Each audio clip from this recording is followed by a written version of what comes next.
A este ciclo de conferencias que realizamos para celebrar los primeros 25 años del Sanatorio El Salvador, fundado por el profesor doctor César Arturo Vigo en base a la intención de generar una institución polivalente en la que pudiéramos atender nuestra familia.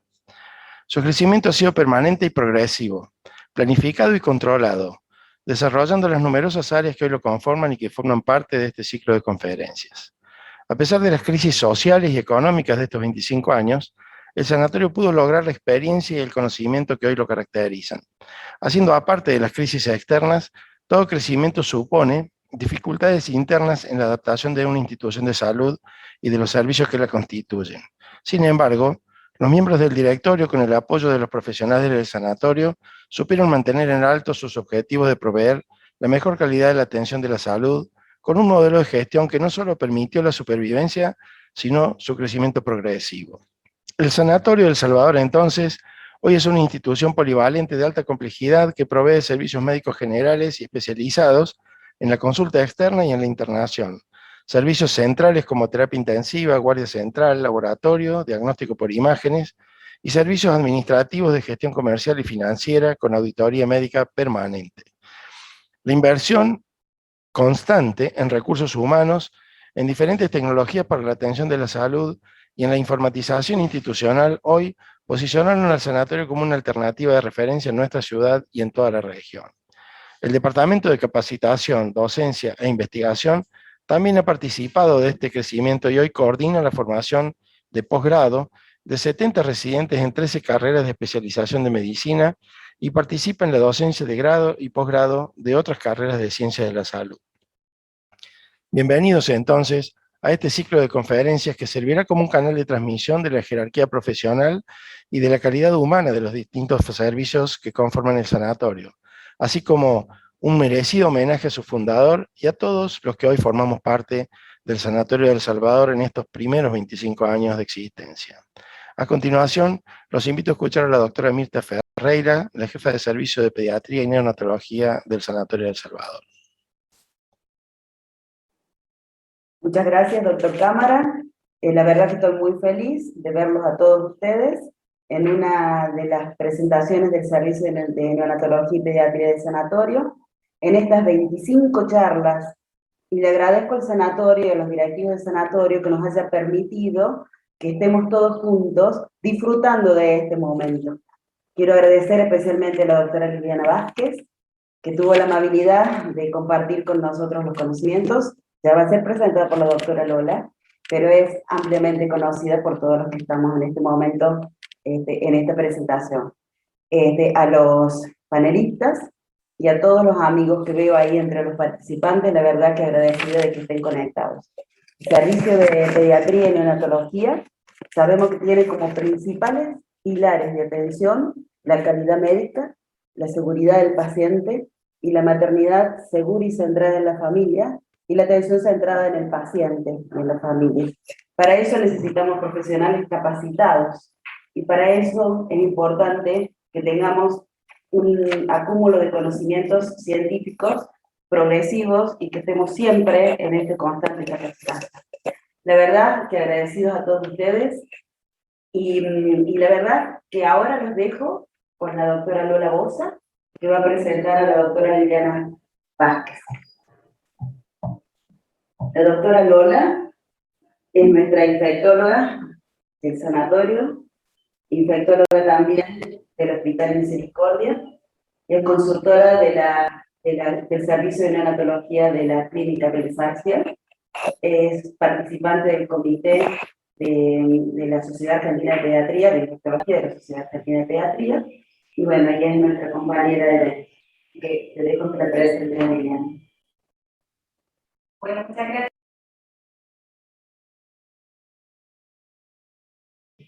Muchas gracias, Mirta. Bueno, buenas tardes a todos. Muchísimas gracias a todos por estar conectados en una tarde complicada, un día hábil, un horario difícil, una tormenta en el medio. Pero acá estamos, somos varios, así que gracias por la concurrencia. Yo voy a presentar a la doctora Liliana Vázquez, que en realidad muchos de ustedes ya la conocen, pero para los que todavía no la conocen, ella es infectóloga pediatra, está a cargo de los servicios de obstetricia, de pediatría y de neonatología de la Clínica y Maternidad Suizo-Argentina y del Sanatorio Pinoquieto. Y yo sé que ella no quiere que digamos mucho más, pero en realidad, bueno, todos sabemos que es una referente nacional que está en cuanto a charlas, jornadas, simposios, cursos de actualización en infecciones perinatales que nosotros podamos ver. La verdad que sabemos que debes estar muy ocupada, Lili, la verdad que te agradecemos mucho tu predisposición desde el minuto 1, que hace un tiempo ya te habíamos invitado, y siempre estás bien dispuesta, así que bueno, muchas gracias por eso.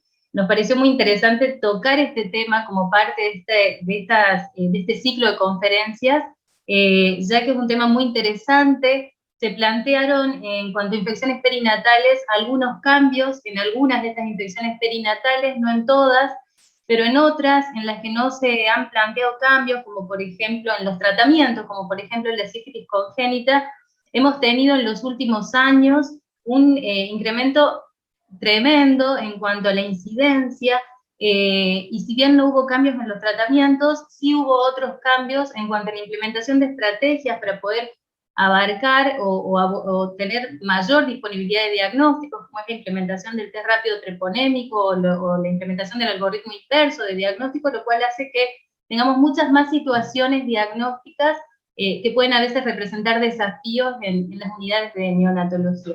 Así que bueno, vamos a aprovecharla. Te agradecemos nuevamente, Lili, y bueno, cuando quieras, bienvenida. Bueno, primero agradecerles a ustedes haberme convocado. Para mí es un honor participar de este homenaje y este reconocimiento a la trayectoria del Sanatorio del Salvador. Gracias, Lola, por acordarte de mí y convocarme. Así que para mí es un momento que quiero compartir de reflexión con ustedes. Así que voy a cargar la charla primero y... Ajá. Bueno, me desapareció de aquí, pero pronto la voy a poder tener disponible.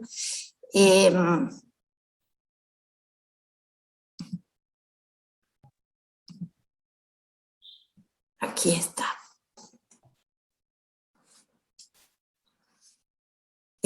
¿Ustedes la ven? ¿La ven? Todavía no, doctora. Todavía ok, no. Bueno, la abrí y ahora la van a poder ver seguro. Fíjense que hicimos todos los ensayos previos, o sea, esto tendría que salir bien. Doctora, ¿vos estás compartiendo pantalla? No, ¿Estás en esa función abajo? Sí, pero en este momento no puedo ver en el Zoom.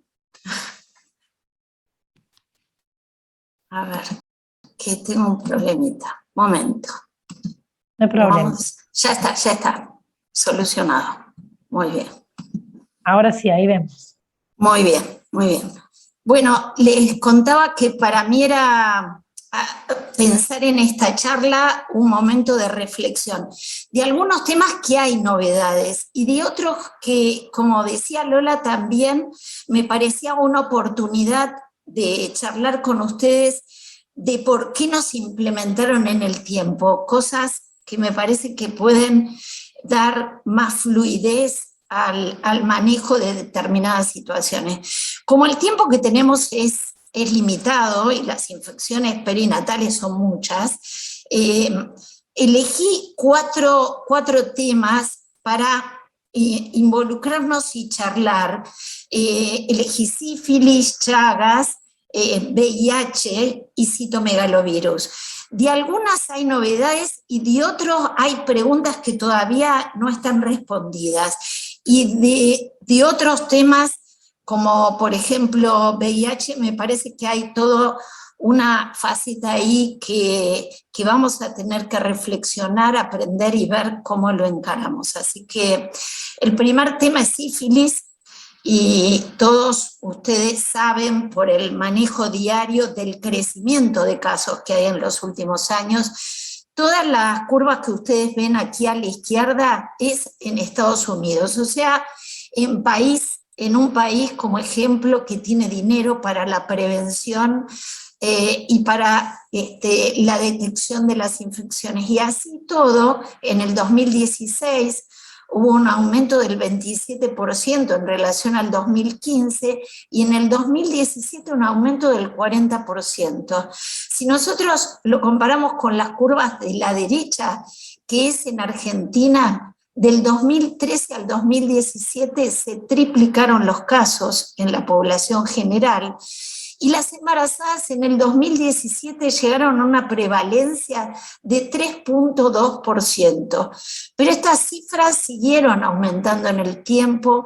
Las tasas del 2019 es 1.55 recién nacidos por cada 1000 presentan diagnóstico de sífilis o exposición a sífilis. Con el aumento de la sífilis en la población general, aumenta la prevalencia en mujeres en edad fértil.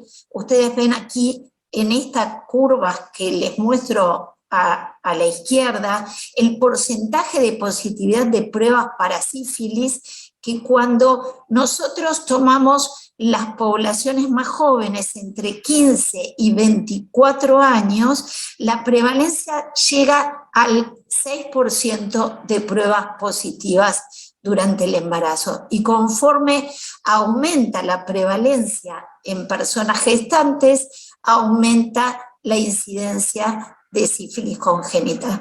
Pero este número 4.6% es diferente al que yo les contaba de los años anteriores de 2 y 3%. O sea, estas curvas se mantienen sostenidas en aumento.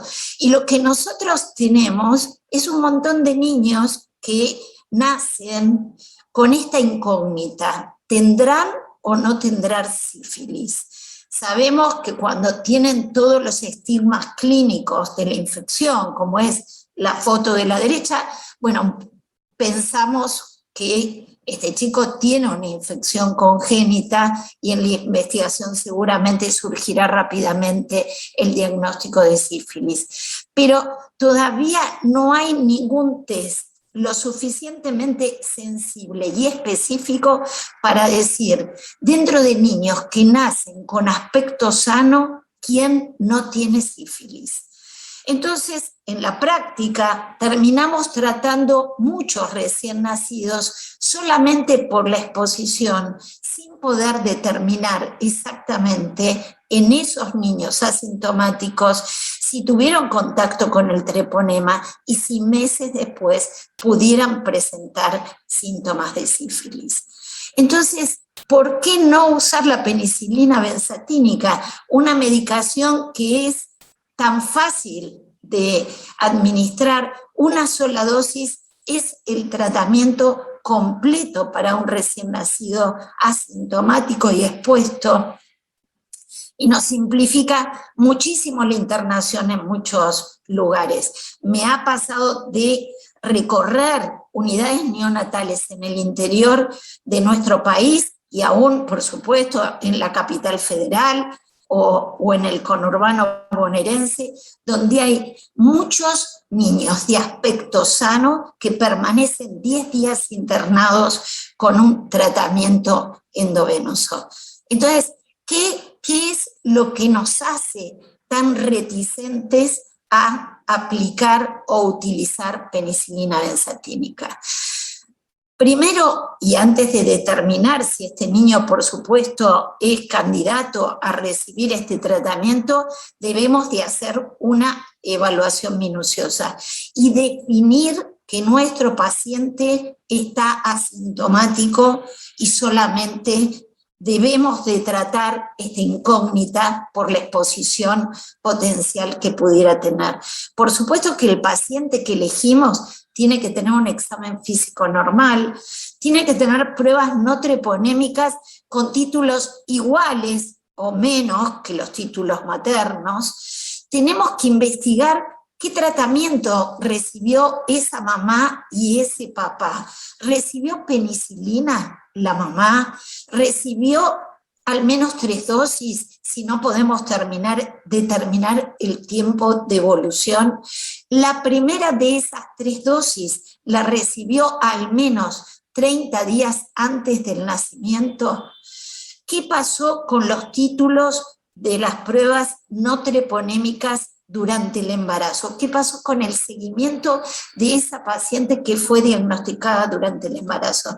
Muchas veces nos faltan estos títulos que debieran de ser de control mensual, pero el título que nosotros podemos tener de la prueba no treponémica en el puerperio puede completar la curva de ese valor inicial. Es muy importante ver que no aumenten, porque muchas veces las pacientes reciben tratamiento adecuado y se pueden recontagiar durante el embarazo si la pareja no fue adecuadamente tratada.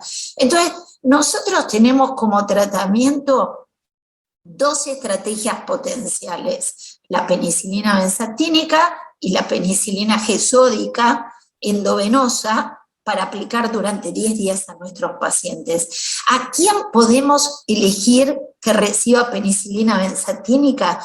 Si tenemos un paciente que tiene un examen físico normal, si hacemos un laboratorio con hemograma, punción lumbar, placa de huesos largos, y tenemos que las pruebas treponémicas no superan 4 títulos, los títulos maternos, nuestro paciente es candidato a ser tratado con penicilina benzatínica. También la literatura contempla que si uno no hace nada de todo eso, o el examen físico es anormal del recién nacido adjudicado a sífilis, podemos indicar penicilina endovenosa durante 10 días. Pero fíjense que se discute el análisis del paciente, se discute la punción lumbar si nosotros finalmente al paciente lo sometemos a 10 días de tratamiento endovenoso. Entonces, hablamos de pacientes no con sífilis congénita, hablamos de pacientes expuestos asintomáticos. Tratamiento y seguimiento adecuado de la mamá, recién nacido con examen físico normal y evaluación normal, las pruebas no treponémicas positivas que no superan los títulos maternos. Dicen, con todo esto, y fíjense que esto está publicado en el MMWR de 2021, dice, no es necesario que lo evalúe. Algunos expertos indican que aplique una penicilina benzatínica. Otros dicen de no aplicar antibiótico y de controlar durante los primeros 3 meses en forma mensual los títulos de las pruebas no treponémicas, que para nosotros lo usual es hacerlo con la prueba de BDRL. Pero examen, tratamiento y seguimiento adecuado de la madre y la pareja, examen físico normal y evaluación normal, pruebas treponémicas que no superan las pruebas maternas, uno puede no hacer ninguna evaluación e indicar una penicilina benzatínica. Acá lo que varía en este algoritmo es que ese recién nacido tiene una prueba no treponémica negativa.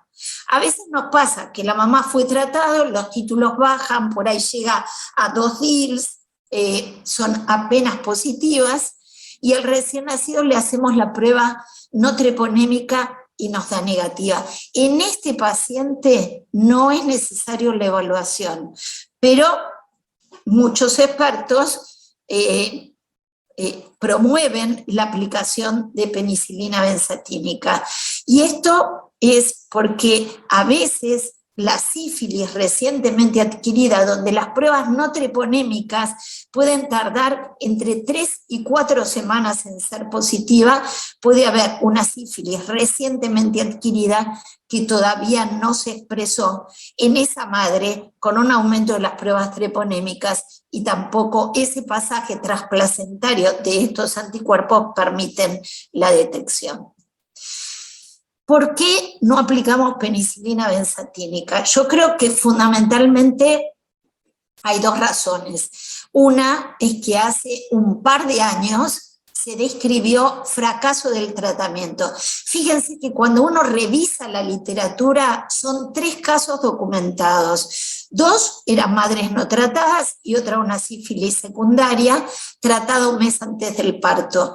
Y los recién nacidos fueron incompletamente evaluados. Este fracaso de tratamiento, miren la fecha de las publicaciones, 1970 y 1987, y parece que todavía no nos pudimos reponer a esta información.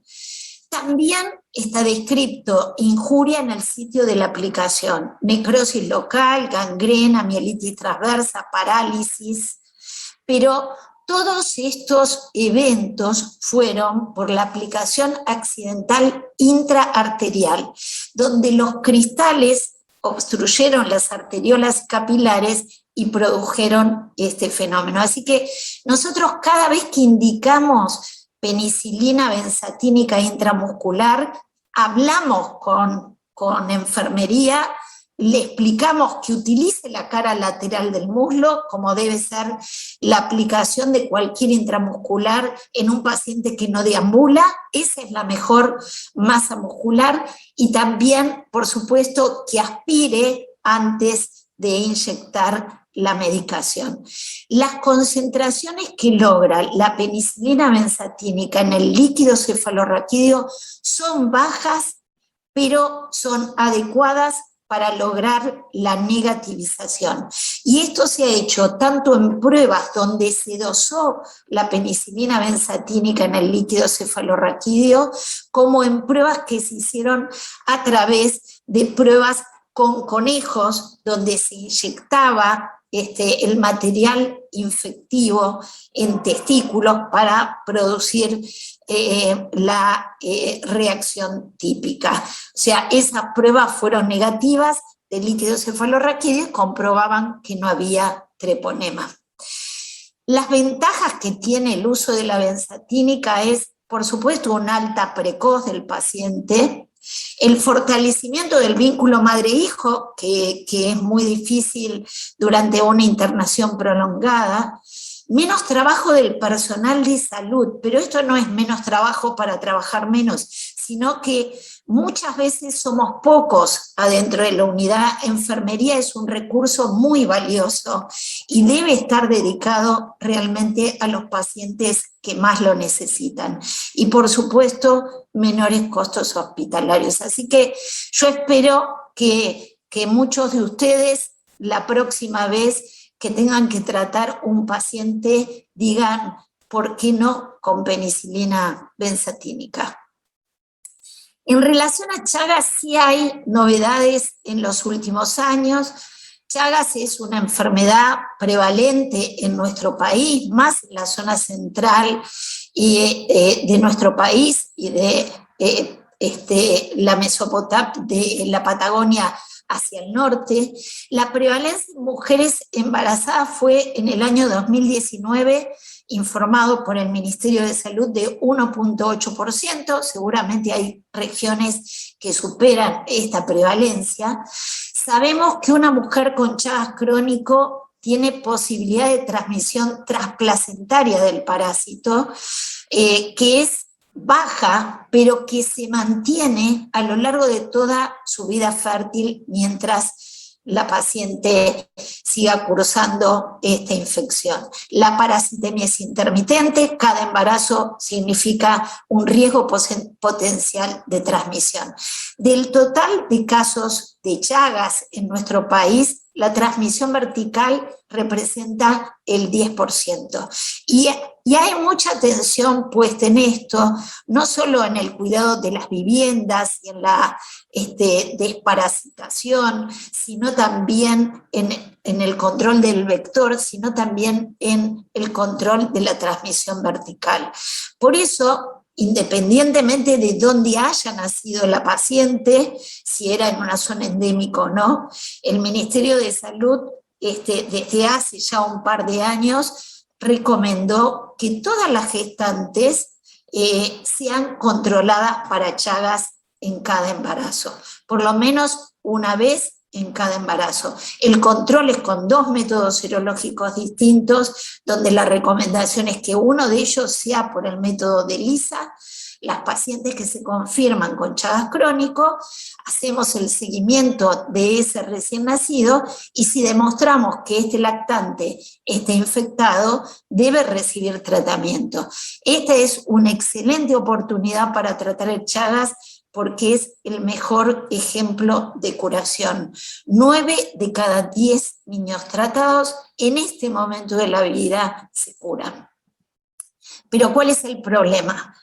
Esas mujeres que fueron detectadas durante el embarazo, que tuvieron su hijo seguramente de aspecto sano al momento de nacer y sin pruebas que determinen que tenían Chagas, deben ser seguidos durante los primeros 9-10 meses de vida.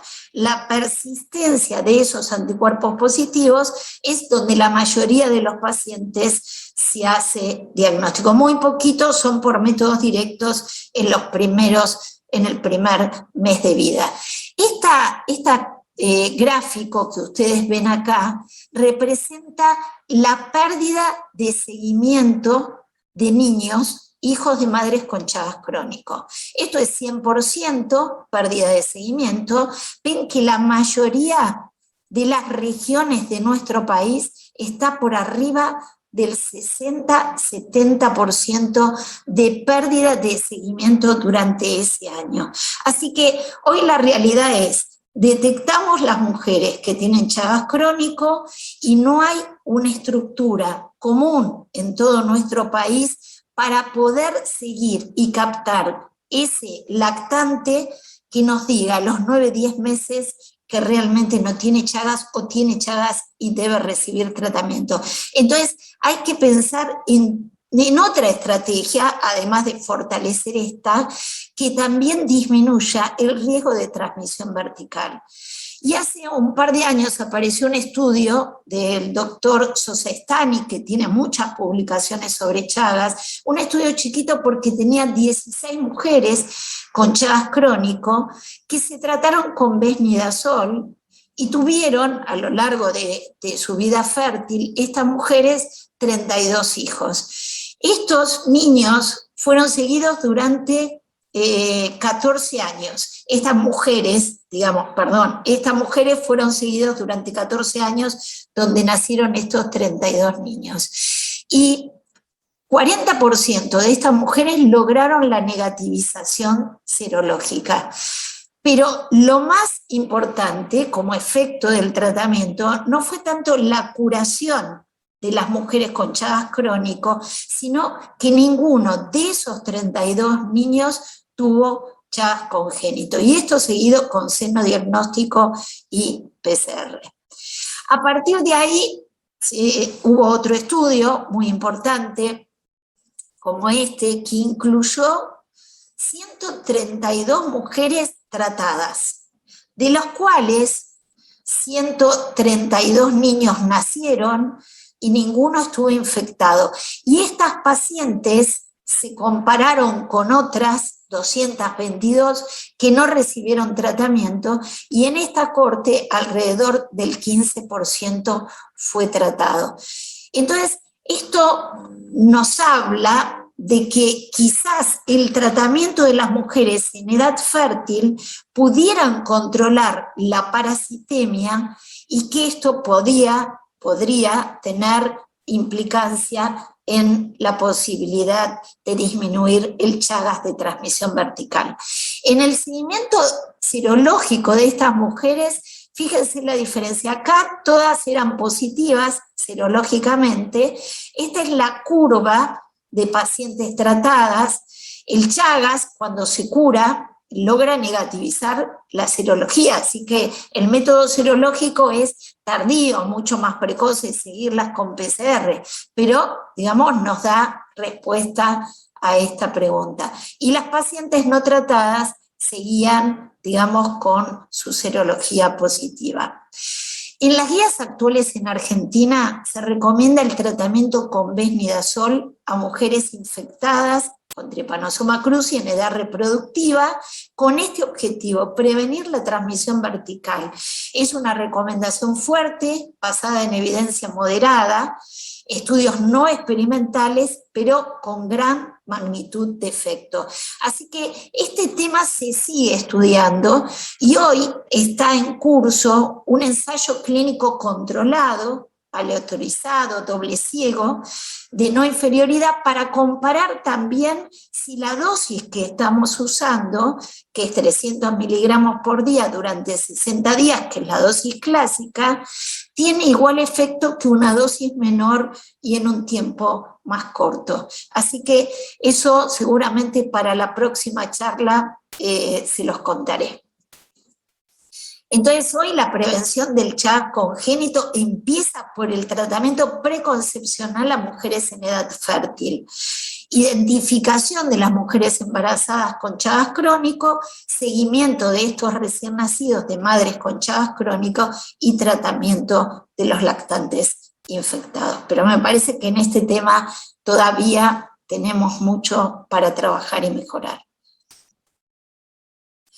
Quiero compartir con ustedes algunas reflexiones de citomegalovirus. No tengo grandes novedades para contarles, pero sí compartir inquietudes con ustedes. El citomegalovirus es una infección muy común. Se calcula que 1% de los recién nacidos excretan el virus. Y cuando uno ve el análisis de esta publicación americana en lo que son las secuelas a largo plazo que pueden ocasionar distintas condiciones, algunas infecciosas y otras no, citomegalovirus está, digamos, en el primer escalón. Entonces, algo tenemos que hacer para que este virus no tenga el impacto que hoy tiene cuando puede atravesar la placenta y llegar a la vida fetal, a ese futuro niño.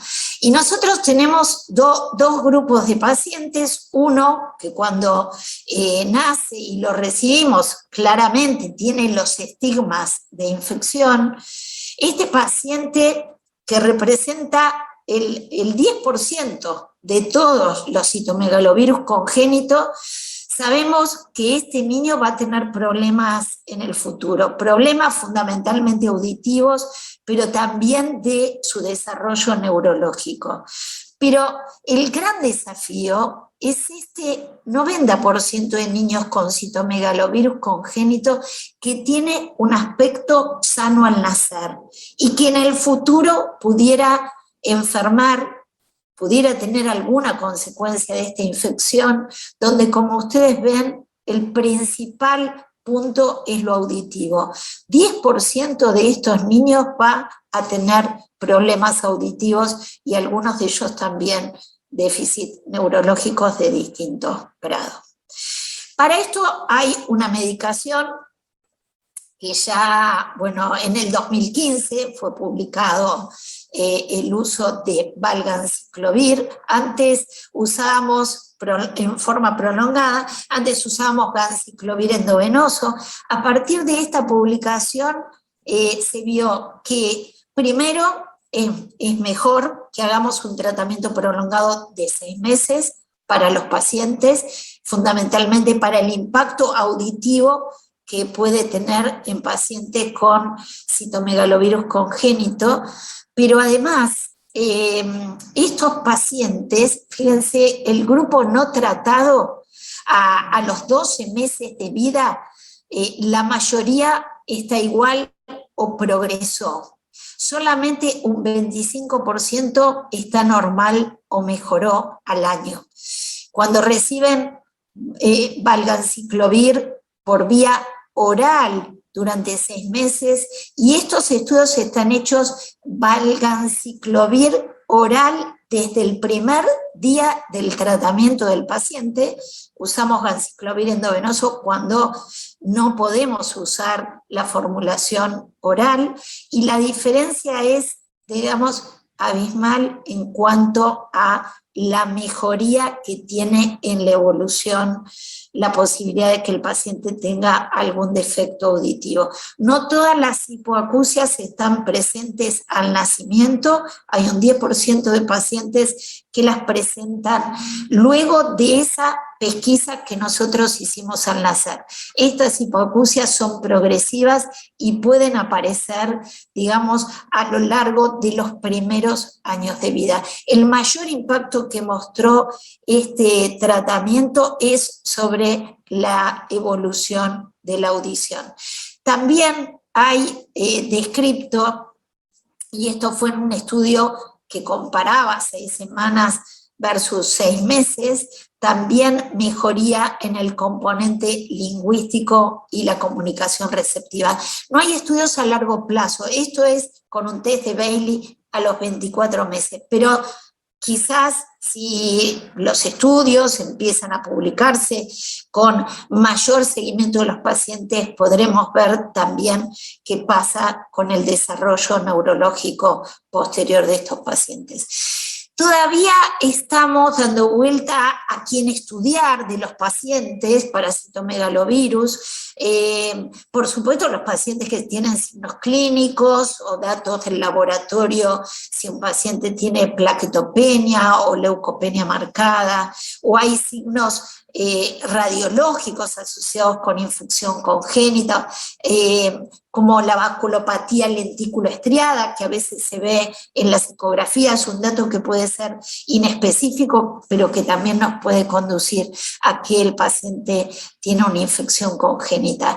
Está recomendado que las madres VIH positivas, que son CMV positivas, se estudie a sus hijos recién nacidos. Esta recomendación está afianzada más que nada en las madres que tienen una enfermedad no controlada, muy probablemente que las mujeres VIH positivos con carga viral negativa se comporten igual que las VIH negativas para el citomegalovirus. Los hijos de madres, por supuesto, que tienen una infección aguda durante el embarazo, los recién nacidos que no pasan las pruebas audiométricas, pero está planteado si no tenemos que hacer realmente pesquisa universal del citomegalovirus y estudiar en profundidad esos pacientes de aspecto asintomático si no hay ya algún estigma clínico que nos indique que el paciente puede tener alguna consecuencia por esta infección.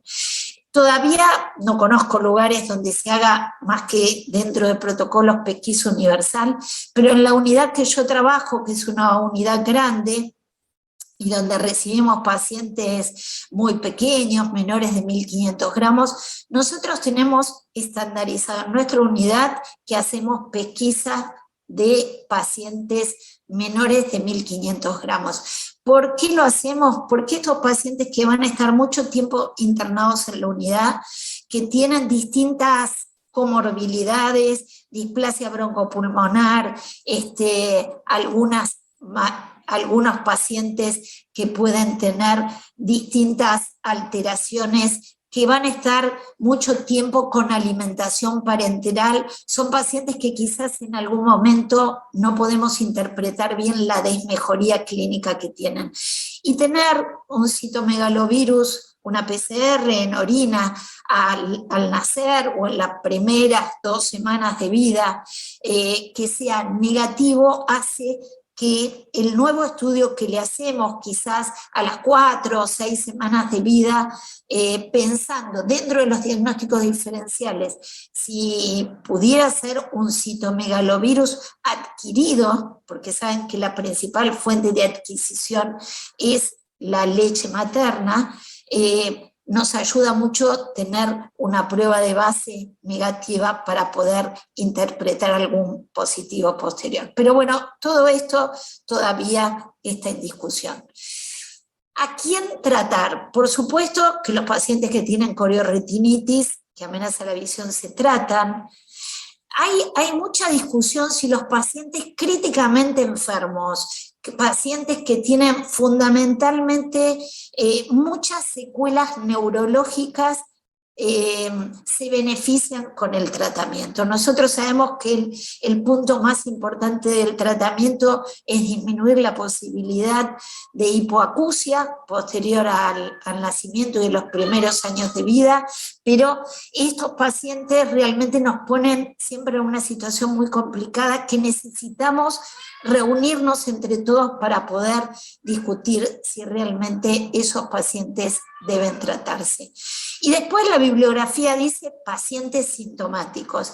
Y acá se abre realmente un espectro para decir qué datos debemos de tener para decir qué recién nacido, qué neonato es sintomático o asintomático. En esta publicación, que tuvimos la oportunidad de trabajar junto con el doctor Sánchez, incluimos pacientes que habían tenido un aspecto asintomático al nacer y que profundizar algunos estudios nos había permitido detectar que ese paciente era candidato a recibir tratamiento. De hecho, el 56% de los recién nacidos evaluados como asintomáticos inicialmente tenían alguna anormalidad cuando profundizamos los estudios. El examen físico presentaba anormalidades que los reclasificaban entonces como sintomáticos. Y entre las pruebas de laboratorio realizadas, la más frecuente que encontramos era el aumento de las enzimas hepáticas como determinante del tratamiento. 21% de los pacientes tenía pérdidas auditivas en el primer control. Solo un paciente tuvo coriorretinitis, pero a pesar de ser solo uno del total de los pacientes, la importancia de este hallazgo y su respuesta a la terapéutica antiviral justifica la evaluación oftalmológica de todos los recién nacidos. La ecografía cerebral detectó anomalías en el 45% de los pacientes evaluados. Entonces, ¿qué tenemos que tener para decir que un paciente es asintomático? Un hemograma, un hepatograma, una ecografía cerebral y un fondo de ojo para decir, y una prueba auditiva, por supuesto, para decir que realmente el paciente es asintomático, y hoy por hoy no está recomendado el tratamiento. Pero nos queda mucho por hacer, porque muchos de estos chicos son absolutamente normales al nacimiento. Y eso es lo que muchos grupos justifican la pesquisa universal. Bueno, finalmente quiero contarles algo de VIH.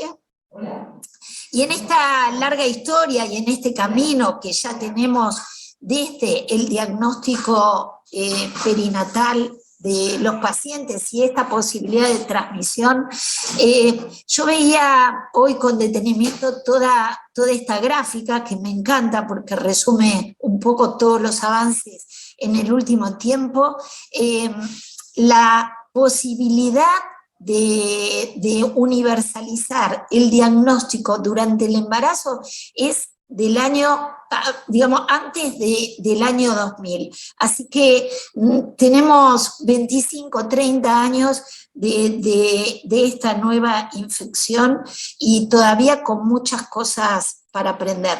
La universalización de la pesquisa durante el embarazo permitió implementar tratamiento antirretroviral en muchas pacientes y bajar la tasa de transmisión vertical de un 20-25%, y eso dependía de la carga viral de cada paciente, a un 4 a 5% hoy. Entonces, en las normativas nacionales figura el ofrecimiento obligatorio en la primera consulta a la mujer embarazada y a su pareja de la realización del test de VIH. La recomendación por parte del Ministerio es repetir en cada trimestre VIH, fundamentalmente por la implicancia que tiene una adquisición no tratada en una paciente. Las pacientes que son VIH positivas tenemos que lograr negativizar la carga viral antes del parto, y en el caso de las mujeres embarazadas que llegan al parto sin diagnóstico de VIH en el último trimestre, tener la posibilidad de hacer un test rápido para implementar las medidas de rescate.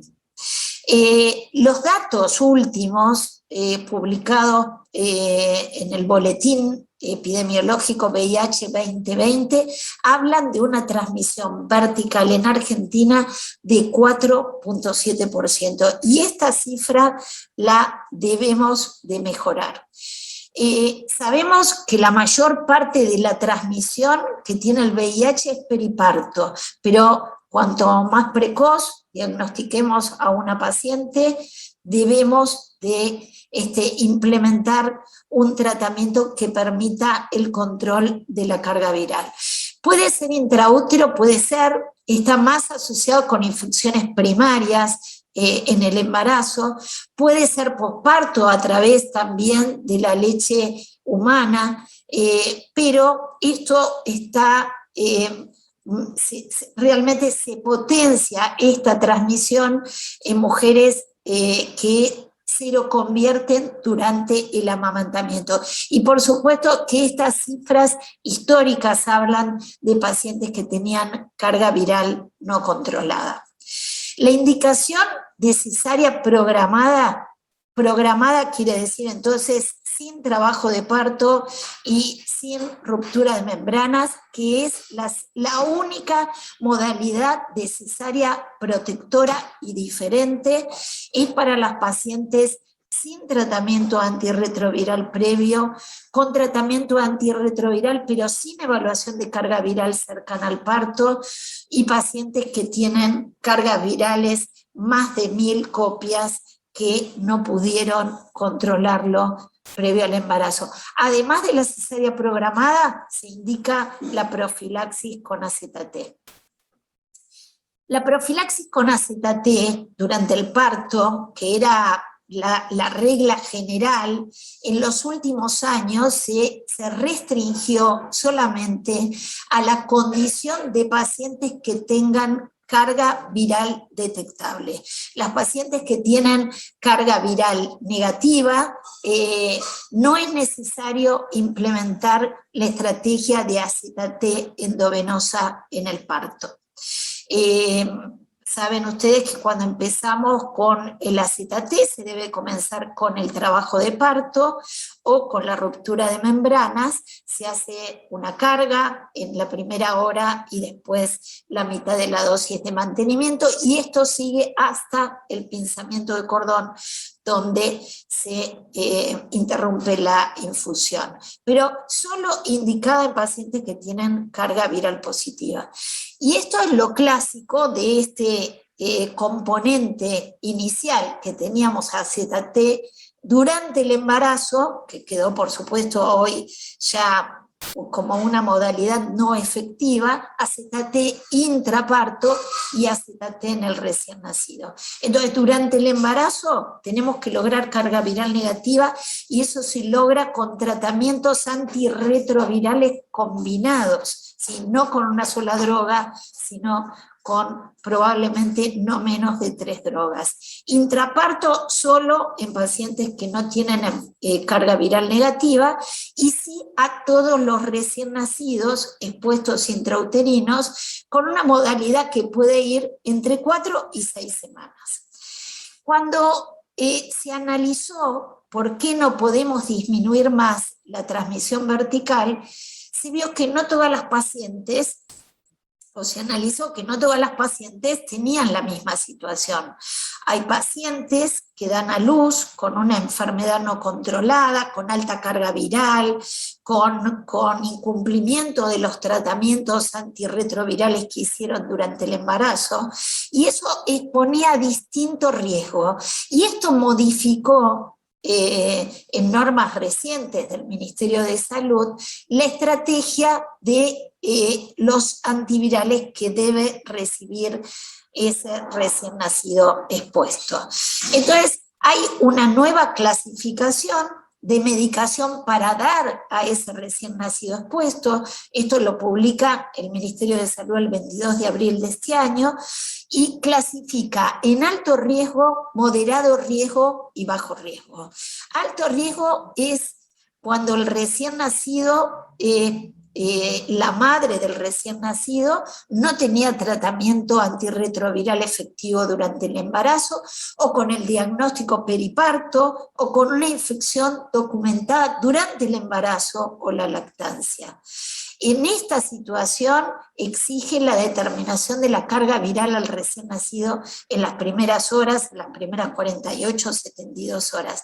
Y dentro del esquema, antes la medicación era Acetate 3TC, Nevirapina 3 dosis, pasa a ser como esquema ideal y recomendado Acetate 3TC, Raltegravir. Raltegravir reemplazaría a la nevirapina, y esto es porque se documentó que en neonatos la resistencia a la nevirapina era arriba del 20%. Si no se consigue el Raltegravir, la indicación es nevirapina, pero como ustedes ven, la medicación es prolongada durante al menos 6 semanas. Para el Raltegravir va a variar entre 2 y 6 semanas, y eso va a depender de los resultados y la determinación que nosotros hagamos también de carga viral de la madre al momento del nacimiento y la carga viral de ese recién nacido. Mediano riesgo se clasifica a las embarazadas que recibieron tratamiento antirretroviral, pero no lograron negativizar la carga viral, tienen más de 50 copias entre la semana 34 y 36. Considerar acá la adhesión que tiene al tratamiento materno y el nivel de descenso de la carga viral durante la gestación. El esquema recomendado aquí es Acetate 3TC y la nevirapina solamente 3 dosis, al nacer, a las 48 horas y a las 96 horas de vida. En estos pacientes también la recomendación es tener la carga viral en las primeras 48 a 72 horas para ver, digamos, si no hay que realizar alguna modificación en el esquema que el paciente recibe. Y bajo riesgo son embarazadas que recibieron tratamiento antirretroviral con buena adherencia, que tienen carga viral negativa en el último control del embarazo y por supuesto que no hayan suspendido el tratamiento. El esquema aquí es Acetate solamente y durante un tiempo más corto, que es 4 semanas. Estos pacientes seguramente no se van a beneficiar de esa carga viral inicial que nosotros tenemos o hablamos para los pacientes de alto riesgo o moderado riesgo. El primer control puede ser a las 2 semanas de vida con las pruebas de biología molecular. Las dosis están publicadas por parte del Ministerio de Salud y es muy importante que ustedes las tengan a mano, tanto las endovenosas como las orales, para prematuros y para pacientes de término. El Raltegravir tiene una formulación que se puede preparar en suspensión y eso es lo que hace dentro del arsenal de medicación disponible también atractivo para poder utilizarlo en lactantes. Quiero hablarles dentro de VIH de un punto que me parece que es una discusión que se viene y que tenemos que estar informados y preparados, que es la lactancia materna. Nosotros teníamos clásicamente esta información, los pacientes que se alimentan a fórmula, la posibilidad de infectarse están dados por la situación que pudiera transcurrir durante el embarazo, en la primera parte o, como decíamos antes, mucho más frecuente en la última parte del embarazo. Los pacientes que se alimentan con lactancia materna, digamos, también hay que incluir este periodo postnatal como periodo también probable de infección. Fíjense que es mucho más probable en los primeros 6 meses y a partir de los 6 a los 24 meses esta posibilidad disminuye. Ahora, la mayor parte de los estudios estos, incluso estas estadísticas, están hechos en mujeres no tratadas. ¿Qué pasa con la situación que tenemos de muchas pacientes hoy que fueron diagnosticadas previo al embarazo y que por ahí hace muchos años que mantienen una carga viral negativa?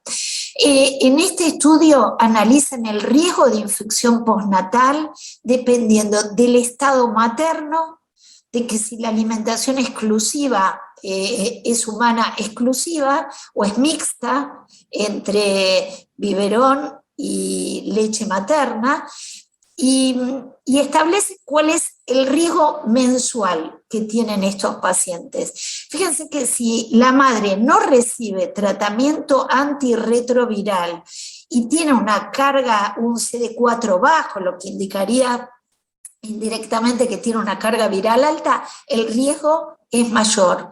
Y esto aún es mayor si la alimentación es mixta, entre leche humana y biberón, que si es solamente exclusiva para leche humana. Cuando la carga viral es más alta, el CD4 es más alto y la carga viral es más baja, disminuye el riesgo de transmisión comparada con una paciente con alta viremia, pero sigue potenciándose con la alimentación mixta. Pero cuando la mujer durante el embarazo y durante la lactancia mantiene el tratamiento antirretroviral, independientemente de cuál es el CD4, porque lo que indica el tratamiento es que puede, cuando es efectivo, que puede suprimir la circulación viral, el riesgo realmente es muy bajo y es comparable alimentación mixta de alimentación exclusiva. Hay factores que aumentan la transmisión por leche materna, por supuesto una infección reciente, como decíamos antes, una paciente que tiene una enfermedad no controlada, si tiene mastitis, si los pezones están agrietados, si hay un absceso mamario, si hay aftas orales en el bebé, todas estas son situaciones potenciales. Sí, cuanto más dura la lactancia, mayor es la oportunidad de transmisión. Si hay deficiencias de micronutrientes en la madre, y estos estudios se hicieron en África, aunque la evidencia sobre este punto es débil, y cuando se mezcla alimentación, decíamos, exclusiva materna versus mixta, está descrito como un factor de mayor transmisión.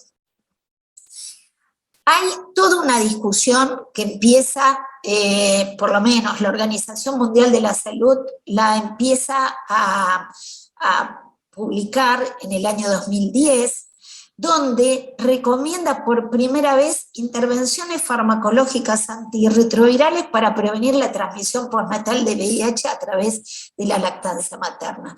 Esto se hicieron en países donde hay alta mortalidad infantil por diarreas y por neumonías, y la recomendación era, bueno, mantener la lactancia porque iba a ser menor el riesgo que era a través de la lactancia a morir por alguna de estas infecciones comunes en la infancia, y proveer a esas mujeres que estaban amamantando, si bien no estaba, quizás no disponía el país para hacer tratamiento farmacológico antirretroviral a todas las mujeres en el periodo de lactancia, bueno, seleccionar a estas que podían amamantar a sus hijos para poder proveer esta medicación.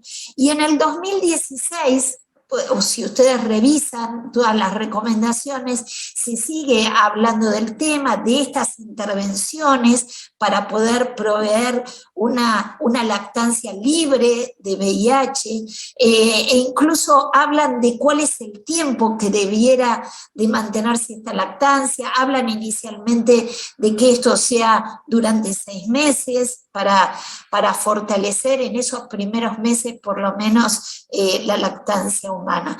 Pero ya después en el 2006 habla de 12 meses, que el riesgo es bajo, y en 24 meses es muy bajo, y lo importante es que podamos proveer medicación antirretroviral para poder controlar la carga viral de estas mujeres que amamantan, y así disminuir los riesgos de transmisión. Así que si ustedes se fijan en la publicación del 2018 de la Organización Mundial de la Salud, cuando dice, ¿qué sucede si una mujer VIH positivo quiere amamantar a su hijo? Y dice, se debe respetar la elección materna en la alimentación infantil, siempre que la madre comprenda los riesgos y beneficios de su elección. Las madres que viven con VIH deben de recibir apoyo para amamantar, como lo haría cualquier otra mujer que amamanta. Se puede considerar priorizar los tratamientos antirretrovirales si estos son escasos.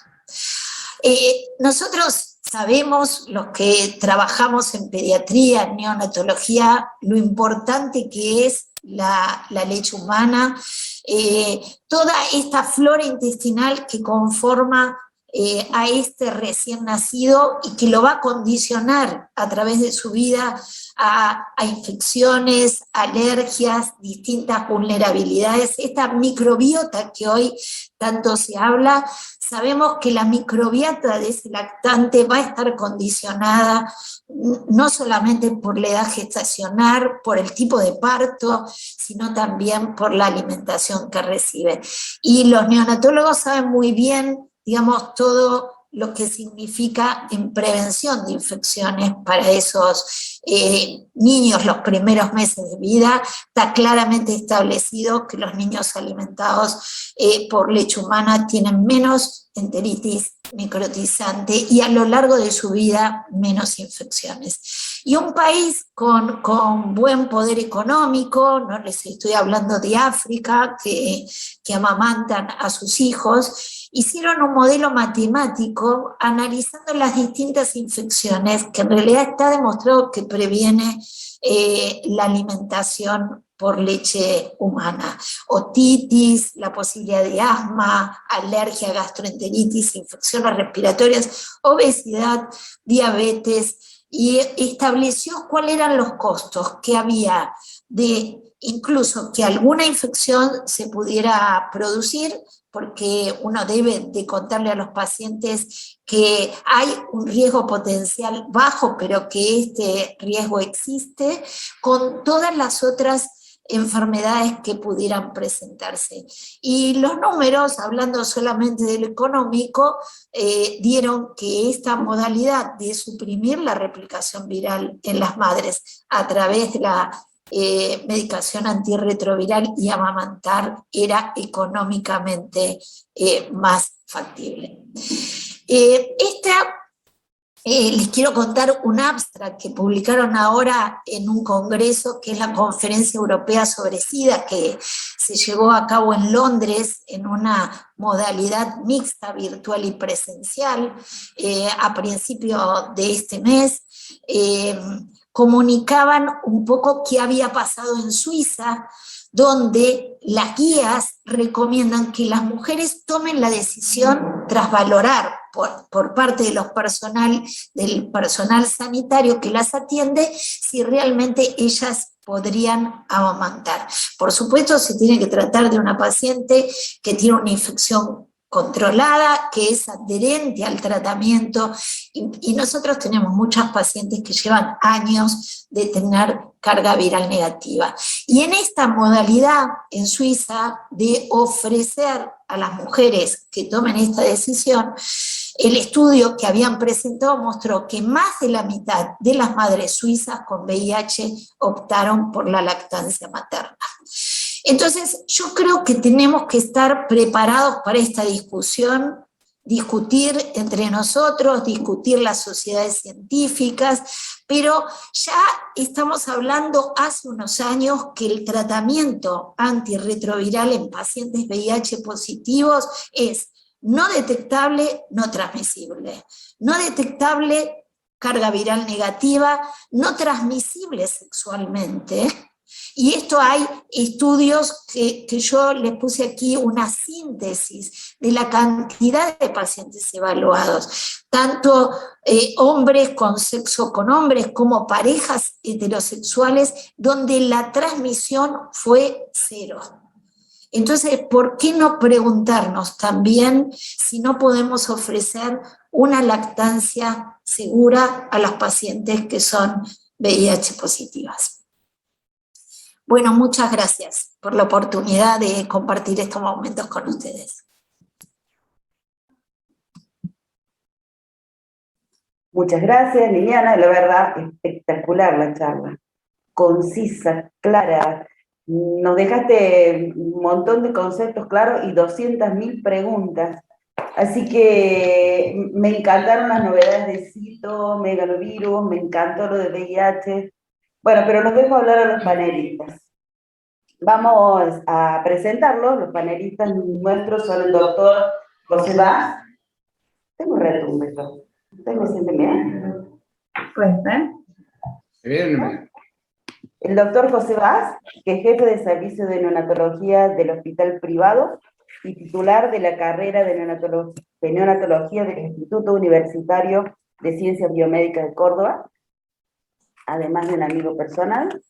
La doctora Liliana Cis, que es infectóloga pediatra, directora del Hospital Materno Neonatal de Córdoba, e infectóloga de la Clínica del Sol de Córdoba, y también es miembro del Comité de Infectología de la Sociedad Argentina de Pediatría, años que nos conocemos con ella también. La doctora Estefanía Vallari, que es infectóloga de adultos, miembro del Servicio de Infectología del Sanatorio de Salvador, y miembro de la Sociedad de Infectología de Córdoba, y por supuesto que la doctora Lola Bosa, nuestra infectóloga. Así que, ¿les parece? Empezamos capaz que con el orden en que los presente. Vaz, Lilia Cis, Vallari y Lola Bosa, haciendo sus comentarios y sus preguntas. Primero, felicitar al Sanatorio de Salvador por estos 25 años de crecimiento y fecundidad en cuanto a su trabajo. Bueno, con Mirta somos amigos hace mucho tiempo y sé todo el esfuerzo que han puesto estos 25 años. Bueno, felicitaciones. Y gracias por invitarme a este panel donde debe ser el único que no soy infectólogo, pero soy un infectólogo frustrado en cierto modo. Soy neonatólogo, pediatra, pero me encanta la infectología. Bueno, más allá de eso, puntualmente tengo excelente la presentación de Liliana, muchas gracias. Siempre despertando nuestras inquietudes.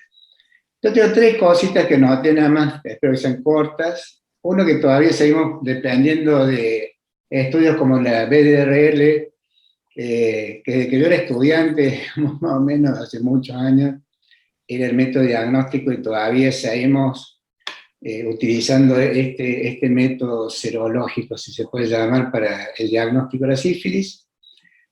Otro, lo que preguntaron también un poco en los chats sobre la screening universal para citomegalovirus, que se puede hacer con sangre, saliva o orina. Creo que si hay screening universal para qué sé yo, para fenicetonuria, por ejemplo, ¿por qué no puede haber para citomegalo, que es mucho más frecuente? Y indudablemente nos favorecería evaluar mejor esos pacientes. Y la última, bueno, tengo miles de preguntas, pero la última, para no ocupar tanto tiempo, es que si dentro del screening auditivo de los recién nacidos, los lactantes, no tenemos que incluir, como algunas instituciones ya lo están haciendo, los potenciales evocados auditivos. Esas son un poco las 3 cosas que yo pensé o escribí acá durante pensando. Bueno, muchas gracias, doctor. Con la BDRL yo no me pelearía, porque es barata, técnicamente es fácil de realizar, o sea que me parece una buena técnica. RPR o BDRL, estos métodos no treponémicos de screening. El problema está con las pruebas treponémicas, ¿no? Porque no se hacen en cualquier lugar, son difíciles, muchas veces, bueno, la gente del interior seguramente nos puede decir mejor cómo se centralizan esas pruebas que son difíciles de ejecutar. Y nosotros tenemos muchas veces bebés de mamás que tienen BDRL, por ejemplo, positiva, o una prueba no treponémica positiva, y con la imposibilidad esta de poder confirmarla, se trata de cualquier manera, que no está tan mal, pero el problema es cuando nos llega el recién nacido a nosotros, que nos llega un niñito por ahí de aspecto normal, con una mamá que no tiene una enfermedad confirmada, porque necesitamos una prueba treponémica. Y ahí Lola esbozó algo, cuando empezó la charla, de estas pruebas rápidas, treponémicas, que son una solución espectacular, yo creo primero para los lugares que tienen baja complejidad, porque les va a permitir resolver esta situación.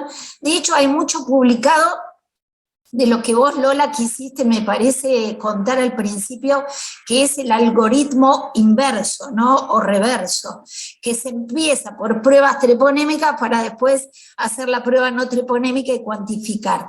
Pero a mí me parece que la BDRL es una buena prueba. Yo le digo, lucho mucho en los lugares donde trabajo para que cada mujer que se interna a un parto tenga una prueba, el resultado de una prueba no treponémica antes del alta. Y eso que está en todos los papeles, hacerlo realidad es muy complicado. Y esa es una prueba sencilla que tiene que funcionar en el laboratorio por lo menos 6 días a la semana, por los pacientes que se nos van el fin de semana, si no funciona sábado y domingo, y lo ideal es que nosotros tengamos ese resultado antes del alta. Y eso con una prueba muy barata y técnicamente muy sencilla no es tan fácil. No sé cómo les va a ustedes, pero digamos, nosotros estamos controlando permanentemente que no se den altas si no están las pruebas no treponémicas. Y en uno de los sanatorios donde yo trabajo, que hay casi 6.000 recién nacidos por año, se lo hace hemoterapia.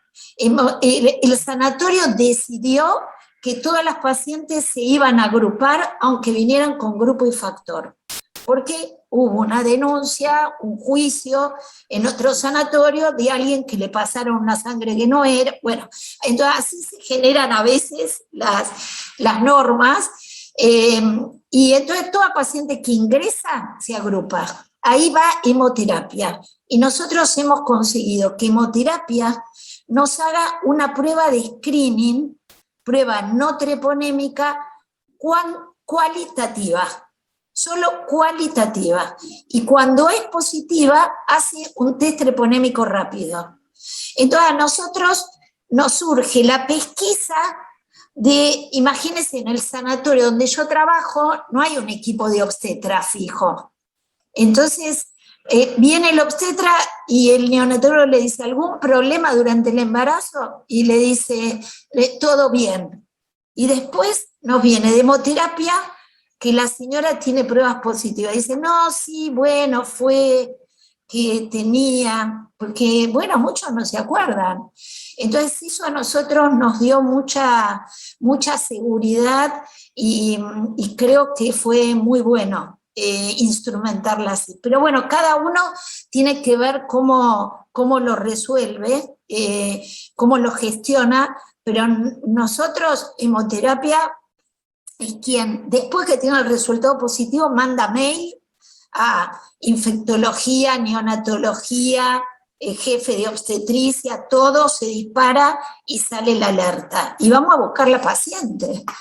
Y lo habitual es que nos encontramos que la pareja no fue testeada, o le hicieron una BDRL y como era negativa no le dieron una dosis de penicilina benzatínica, o sea, es muy, por eso tenemos sífilis, digamos, porque si existe la penicilina desde que, digamos, se descubrió un tratamiento, pero acá con sífilis, el problema es la gestión.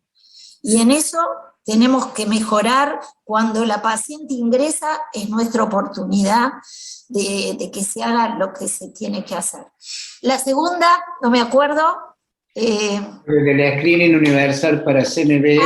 Bueno, a mí me parece que del screening universal para CMV estamos lejos nosotros todavía. Pero digo como Argentina, pero nosotros hicimos esto chiquito, así, hacemos screening universal, menores de 1.500 gramos que ingresan a la NEO. Sin apuro, tiene que ser en las primeras 3 semanas de vida, lo vamos haciendo, hay chicos que están muy graves inicialmente y se va posponiendo, pero lo tenemos que tener dentro de las primeras 3 semanas. Y así documentamos infecciones adquiridas, que también está discutido el tratamiento, pero si el paciente está mal lo tratamos, y algunos mejoran, quizás por el tratamiento, quizás no, pero me parece que, doctor, en todo el país tenemos que hacer screening de sífilis universal y no lo estamos haciendo. Mire usted, me parece que tenemos que mejorar. Se trata a la paciente embarazada, no logramos que se trate la pareja, no viene, se peleó, vuelve, se arregla. O sea, es una problemática social, y también la mayoría de nosotros trabaja en lugares donde la conexión con la comunidad se complica. Entonces, si entró al hospital, lo resolvemos. Si lo tenemos que ir a buscar, se complica. Entonces, tenemos que deshacer esos nudos un poco viendo la realidad de cada lugar, ¿no? Perdón, Lili, quiero hacer un comentario nomás con respecto también a lo que preguntaba el Doc.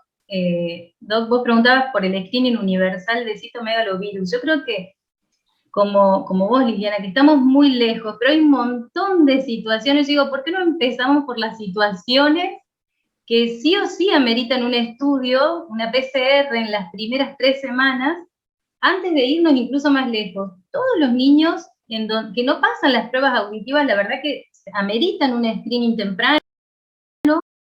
Nosotros estamos tratando en los servicios donde trabajamos de los prematuros que no tienen una causa clara de su prematurez, solicitarlo, y la verdad que no hay una negativa del otro lado. O sea que yo creo que hay que animarse a pedir más screening de citomegalovirus en situaciones que realmente lo ameritan, y también lo hacemos en los expuestos VIH. Y la verdad que todos son positivos, los hijos de mamás VIH. Está bien que las que están controladas, menor riesgo, pero se reactiva durante el embarazo, y la verdad que incluso el adquirido en las reactivaciones está demostrando que también hay un impacto auditivo, el que lo adquiere por reinfección también, ¿no? Entonces, me parece que hay que pedirlo más, hay que solicitarlo más, porque realmente del screening universal estamos lejos. Queríamos contarte, Liliana, y está la doctora Liliana Asís, que también trabaja en la parte pública, en la parte privada, y en la parte pública se implementó el algoritmo inverso, se está trabajando mucho en pos de la detección, porque tenemos un problema importante con sífilis. Entonces estamos haciendo algoritmo inverso y se están detectando entre 6 y 9 casos por año, aproximadamente, de mamás que fueron estudiadas durante el embarazo con BRL negativas y se captan con un algoritmo inverso, y que no han tenido antecedentes de haber sido tratadas, o sea que no es una sífilis antigua y tratada. Entonces, la verdad que estamos viendo el valor que tiene esa herramienta. Después podemos analizarlo, si realmente es, no es, qué pasó, pero el manejo, digamos, de ese paciente es el mismo que un paciente que tiene diagnóstico con el algoritmo convencional, digamos, ¿no? Totalmente. Pero sí, se están captando mucho más pacientes. Es decir, creo que la herramienta del test... Hola, Liliana. ¿Cómo andás? Mucho gusto de escucharte. Igualmente. Y felicitaciones a la institución por este evento que me parece muy rico para todos los pediatras que lo están escuchando y neonatólogos. Sí, nosotros creo que la herramienta que se tiene ahora con los test rápidos también ha venido a mejorar mucho la pesquisa, porque convengamos que con esta situación de la pandemia también se ha tenido una disminución en los controles de embarazo. Entonces, esa oportunidad en el momento del parto no debe ser despreciada, y con los test rápidos se ha podido abarcar todo lo que decía Lola del aumento de la sífilis, que es un evento mundial, realmente no es algo que nos ocurre a nosotros solamente, sino que mundialmente ha aumentado todas las ITS en general.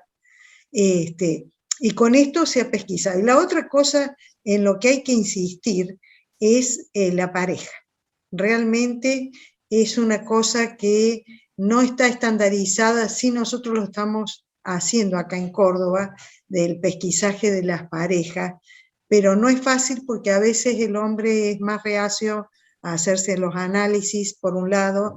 Por otro lado, en la situación de los hospitales públicos, que nosotros no tenemos restricción horaria, tratamos de que a la hora que venga el marido a visitar a la mujer, porque muchas veces si está trabajando no viene al horario habitual que pueda hacerse el análisis a la mañana, entonces tratamos de que haya apertura en el laboratorio para que se haga en el momento que pueda venir, y se está haciendo también el trabajo de ir la gente del laboratorio por la sala en el momento de la visita, para también abordar el tema con las parejas y evitar esas oportunidades perdidas, ¿no? Que son Bueno, muchas, sí, realmente. totalmente, y oportunidades perdidas de tratamiento. Justo hay una pregunta relacionada a eso, que están preguntando si igual se hace benzatínica a la pareja, por más que sea negativa, ¿no? Y eso es una duda que todavía está. Entonces, claro.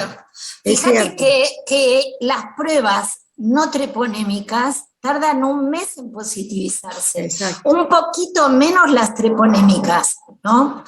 Por eso también el valor de la pesquisa que decías vos, Liliana, Lola, de estas pruebas rápidas, porque resultan más sensibles para detectar infección reciente. Pero nosotros tenemos que la pareja que se le hace el control de la prueba no treponémica es solo para ver si necesita más de una dosis. Exactamente. Si es positivo y no sabe de cuándo, son 3 dosis. Pero si es negativo, no podemos descartar una infección recientemente adquirida de menos de un mes y debe recibir una benzatínica. Entonces, cuando nos pasa que nace el bebé y empezamos a indagar toda esta información y dicen, no, a mí me dio positivo, no me dieron nada. Entonces hay que repetirle la prueba no treponémica a la pareja para documentar que ese negativo era un verdadero negativo y no necesita tratamiento. Así que eso es muy importante, que el laboratorio que nos acompañe entienda la prioridad de todos estos estudios para nosotros no retrasar el alta de los pacientes. Porque a veces vemos que no le hacen ningún estudio al padre. Nosotros tuvimos un recién nacido de una mamá que surgió así en el screening, que tenía sífilis, estudiamos al papá y aparte de sífilis era VIH positivo el papá. O sea, pensar que una enfermedad de transmisión sexual comparte la misma vía, en esa vía de transmisión puede ir cualquiera y además más de una. Entonces, siempre investigar, no solamente en este caso sífilis, sino VIH y hepatitis B, ¿no? que tienen un riesgo aumentado, van por el mismo camino. Y condiciona un montón de conductas con ese bebé, porque nosotros tuvimos que hacerle carga viral a la madre para ver si no tenía un HIV recientemente adquirido, suspendimos la lactancia hasta tener la carga viral de la mamá, porque no había hecho ni profilaxis ni nada, si era así, y después a la mamá le dijimos cómo cuidarse, al papá cómo tratarse, o sea, hubo un montón de acciones que se desprendieron a partir de ese análisis de la pareja. Así que no tenemos que resignarnos a que esas cosas queden sin realizarse, ¿no? Porque a veces te focalizas solo en que el bebé es hijo de una mamá que tuvo sífilis. Bueno, ¿y qué pasa con la pareja? ¿Viste? ¿Cuál es el entorno? ¿Cuáles fueron los análisis? Es muy importante. Y de hecho que si son de transmisión sexual, ahí hay intervención no de una persona. Entonces, la pareja es totalmente importante estudiarla, porque realmente no estamos hablando de una infección que la puede portar solamente la mamá. Son transmisión sexual, así que es imperativo que se estudie la pareja, sí. Disculpen, a mí me suele pasar, yo soy infectóloga de adultos y cuando viene la mujer embarazada derivada de su obstetra, que es una situación muy difícil porque viene angustiada y demás, siempre que es sífilis viene sola, no hay forma de que venga en la consulta con la pareja, yo ya le doy la receta para que se coloque la pareja, pero al siguiente control vuelve a venir sola y es muy difícil llegar a tener contacto con esta pareja, entonces es como una traba muy importante. Y lo otro, doctora Vázquez, que primero, bueno, quiero agradecerle su presentación muy clara, y lo que le quería preguntar es qué screening de rutina considera necesario hacerle a una mujer embarazada, porque sabe pasar que le piden los obstetras muchas cosas, salen reactivos y bueno, llegan a la consulta preocupadas, ansiosas, y hay veces por pedir una serología inadecuada.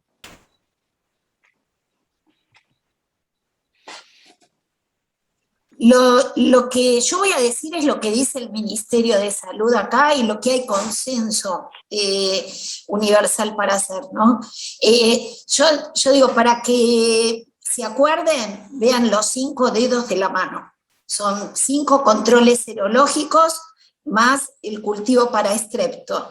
Así que hay que pesquisar Chagas, como decíamos, sífilis, HIV, hepatitis B y toxoplasmosis. Toxoplasmosis es discutido en el mundo. En Argentina, digamos, el ministerio recomienda que se incluya dentro de los controles. Pero tenemos muchos problemas cuando lo incluyen CMV, por ejemplo, ¿no? En el control. Y uno como que siempre quiere saber más y quiere proteger a su paciente, pero tenemos un límite en lo que es la sensibilidad y especificidad de mucha de la metodología diagnóstica. Además, el citomegalovirus, que da IgM positivas por reactivaciones también, no solamente por primoinfección, puede generar impacto en el embarazo aún adquirido el año anterior. Entonces no es como toxoplasmosis, que hacemos toda esa elucubración para ver si fue en el embarazo o previo al embarazo. Citomegalovirus siempre deja un interrogante. Entonces es distinto pedir serología, más cuando se pide IgM, ¿no? Se incluye dentro del screening. Porque a la embarazada la serología es para ver qué tuvo en la vida, ¿sí? De estas infecciones. Por eso no se debiera pedir en el screening IgM. Le da toxo positivo, le agregan la IgM, pero tiene casi 80% de posibilidades que sea negativa la IgG. El citomegalovirus, tiene un hijo menor de 5 años que va al jardín, y vos decís, bueno, tiene riesgo de adquisición durante el embarazo, y le querés pedir. Sirve si es negativa, si da IgG positiva no hay que hacer más nada, pero además esa señora se tiene que cuidar igual, porque está descrito reinfecciones por otras cepas, por otros serotipos, que no es por ahí el que se infectó. Entonces es muy difícil dar una información cerrada, ¿no? con esos resultados. Así que yo tengo pacientes que son médicas y se las piden ellas, otros obstetras que piden, pero tenemos que tratar de contarles a los obstetras que no pidan IgMs, porque los métodos serológicos son métodos indirectos, y eso quiere decir que requiere una interpretación clínica del resultado. Entonces, una cosa es tener un síndrome mononucleósico con una IgM y una IgG positiva para lo que sea Epstein-Barr o CMV, y otra es tener una paciente sana que tiene una IgM positiva.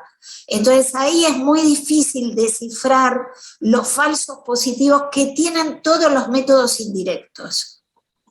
Y esta señora está embarazada y leyó en internet que el citomegalovirus podía producir, y es un combo atómico que, digamos, es muy difícil de sobrellevar, pobre mujer, porque podría tener un embarazo tranquila y alguien le hizo una IgM y le dio positiva. Bueno, de lo que le digamos la podemos acompañar, pero no tenemos ninguna certeza para decir que el riesgo es cero, ¿no? Y eso es muy difícil. Por ahí el problema es llegar al embarazo para pedir la serología. En la búsqueda del embarazo cambia el panorama. Entonces, no sé qué piensan ustedes, pero claro, por ahí, cuando uno busca un bebé, antes de buscarlo, hacer la serología aclara todo el panorama y prepara diferente a esa persona para llegar al momento del embarazo. Ya hacerla en el embarazo, bueno, ya entramos en toda esta confusión que siempre sucede. Totalmente. No está muy implementado el diagnóstico prenatal y los controles prenatales, que serían lo ideal. Lo ideal. Bueno, para eso tenemos que trabajar, con ginecología. Sí. Y unir las vacunas, que también me parece que los ginecólogos tienen un rol muy importante, que fueron con el HPV, fueron entrando, me parece, en tema, pero creo que tenemos que reforzar todo lo que es prevención con vacunas y con, como dice Lola, con los controles, preparándote para un embarazo, ¿no? Ojalá tuviéramos esa oportunidad. Estamos complicados con el tiempo. ¿Sí? Se nos ha ido mucho más de lo esperado, estamos tan entusiasmados y es tan divertido que la verdad que se nos ha pasado el tiempo y no nos hemos dado cuenta. Una sola pregunta más y tengo que cortar. Le doy la palabra al doctor Gosmortis, que es uno de los obstetras de esta institución, para que haga la última pregunta. Redondeamos y tenemos que cortar.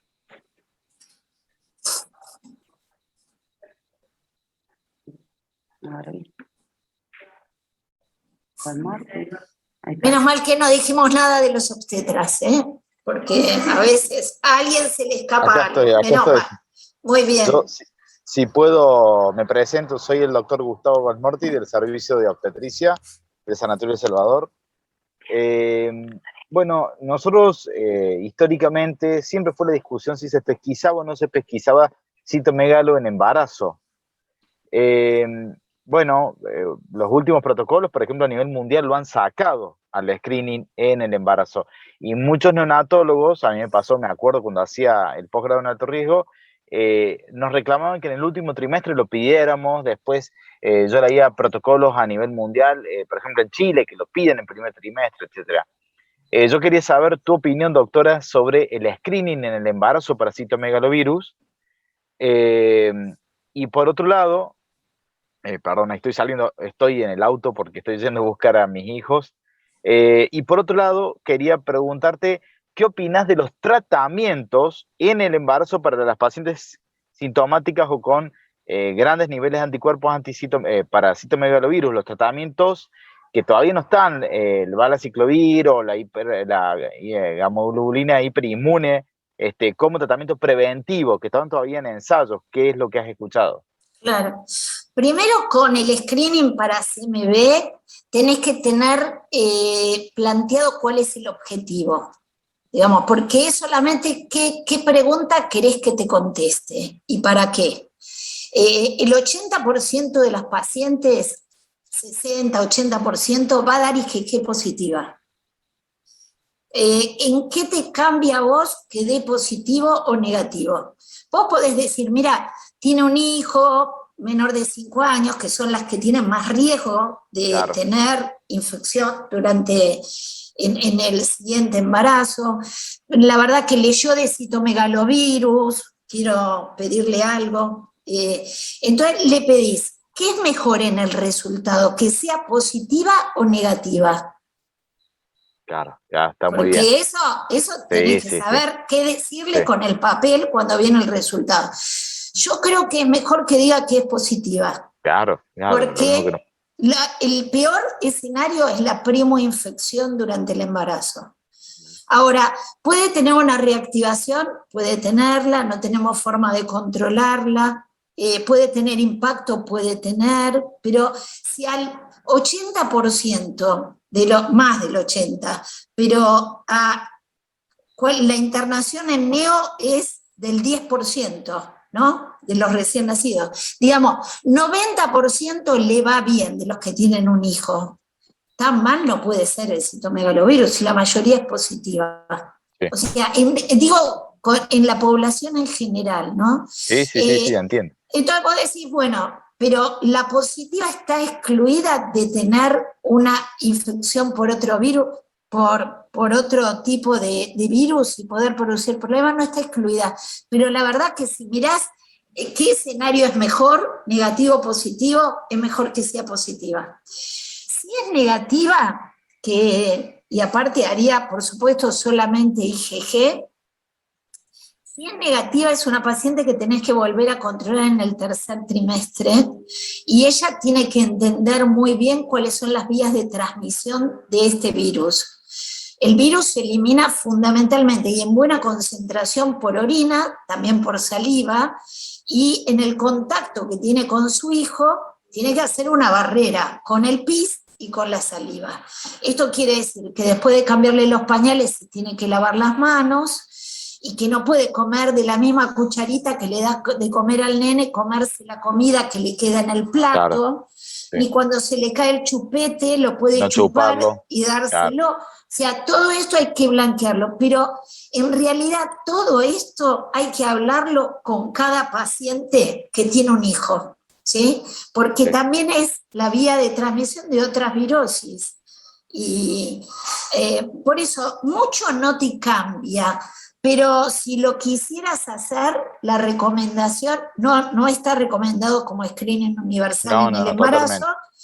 Y si uno lo quisiera hacer, como dice Lola, lo mejor, si te consulta previo al embarazo, es hacer solo la IgG previa al embarazo, y si te consulta una vez estando embarazada y vos decís, pertenece a un grupo de riesgo epidemiológico o mayor riesgo de adquirirlo, hacer solamente IgG para ver positivo o negativo y muere ahí la investigación. Gracias, doctora. Distinto es si vos tenés una paciente que tiene una restricción de crecimiento intrauterino, un hidrops, alguna alteración neurológica que se ve en la ecografía. Sí, la entiendo. Eso es distinto, ¿no? Pero acá estamos estudiando pacientes... No, un screening. Sí, un screening. Pacientes de